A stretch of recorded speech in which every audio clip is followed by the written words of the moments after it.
Cycling has brought me many things: health, opportunities to travel the world, work and enjoyment, but perhaps the greatest is the number of friends I have gained over the years. Despite the varied nationalities, age and background of my friends, riding a bike is one thing that has brought us all together.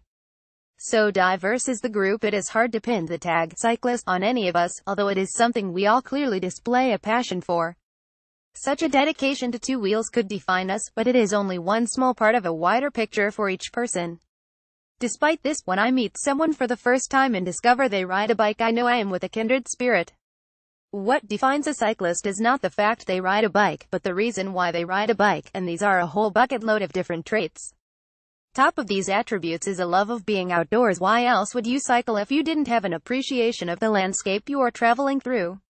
Many riders cite their main reason for cycling is fitness, but if that was the only reason, surely they would happily sign up for a spin class and never venture beyond the gym doors.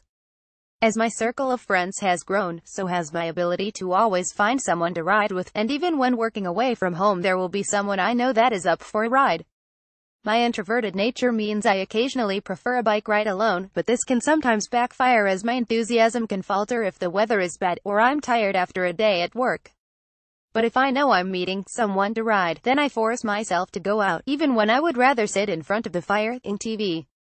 Once I'm out, I'm always glad, and the banter and companionship on a bike ride will always lift my mood. Cycling clubs are great ways to find other people in your area who also ride a bike. Registered clubs are still a cornerstone of cycling life, but more and more communities are getting together and creating informal groups of riders. Some of these are just a few local riders in an area, or a specific group who like winter riding in the dark on a weekly basis. Others are a loose group of work colleagues who meet at lunchtime, or on a day off. The groups develop their own criteria over time, based on common interests outside of cycling. There is no official structure to these groups, perhaps a Facebook page, or WhatsApp group, but that is the real pleasure to them. Their relaxed nature means you can turn up for a group whenever suits you.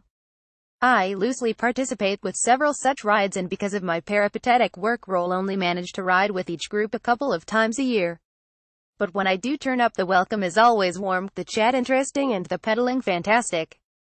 Join the Blazing Saddles Strava Club at www.strava.com. Club's Blazing Saddles Weekend Courier. Where to ride: Longforgan, Abernight, Longforgan OS 150,000, map 53, number 309,300. Road cycling route. One of my favorite rides as a young lad was up towards Abernight. This loop was one I rode many times in both directions. Starting in Longforgan, head north via the A90 underpass on the unclassified road towards the Knapp. The road slowly climbs up beyond the Knapp before the rider should turn left at East Newton Farm. The route then climbs up towards the T-junction, where the rider should turn left and follow the swooping descent down through Abernight and towards Inchture, crossing over the A90. Heading south from Inchture, the rider should follow the long straight section until a left turn at Little Powgavy takes you to Ross, where turning left again the route heads back to Longforgan. Distance 11.43 miles, 18.4 kilometers. Height gain 358 feet, 109 meters.